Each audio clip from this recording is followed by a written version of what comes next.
Hi and welcome to another gaming video on my gaming section of my YouTube channel. And today's video is about gameplay over graphics. I'm a big fan of retro consoles.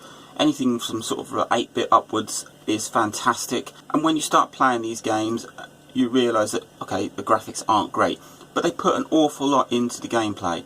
As we've sort of progressed sort of 8-bit, 16-bit, I still think that stands.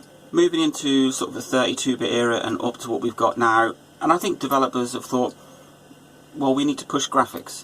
I mean, it's nice to have a game that looks absolutely stunning, and don't get me wrong, there are modern games that put just as much effort into the gameplay as they do the graphics, but I think they churn out games. The gameplay these days is just short, not fantastic. You pay an awful lot of money for games that you can finish in a few hours, and they do rely heavily on fancy graphics and all this new ray tracing and lighting effects, and it doesn't enhance the game itself. When you're looking at it, you think, wow, that's fantastic, it looks great, and you've got all these fancy cutscenes and scenery that goes on for miles, but that's short-lived. Once you start getting into the game, if it's a rubbish game, doesn't matter how fancy the graphics are, it's a rubbish game. But you go back to things like the original Game Boy games, where the graphics were absolutely terrible, but the gameplay is fantastic. And there seems to be a huge resurgence in retro gaming at the minute. There's lots of mini consoles, so you've got like the Mega Drive Mini and the SNES Mini and even the PlayStation Mini,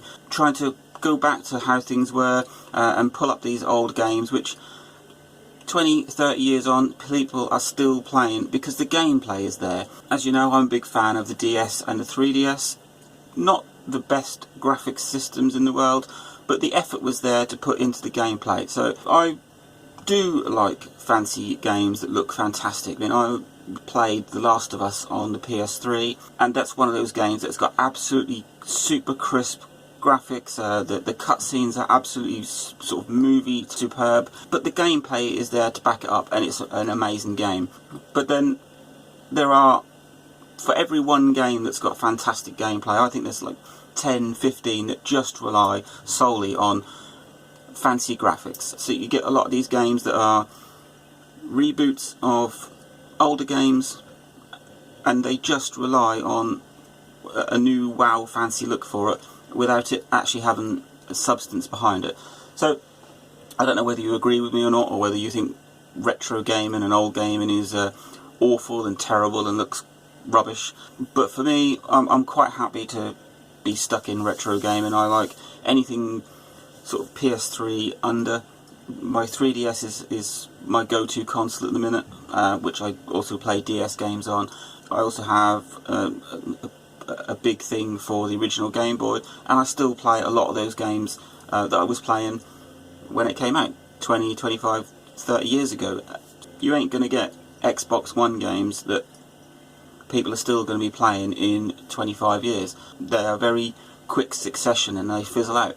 So there you go. For me, it's not about graphics, it's about gameplay, and it's about having a game that you don't rip through in a couple of hours and you've done.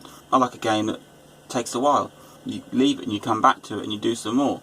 Gameplay is more important than what a game actually looks like.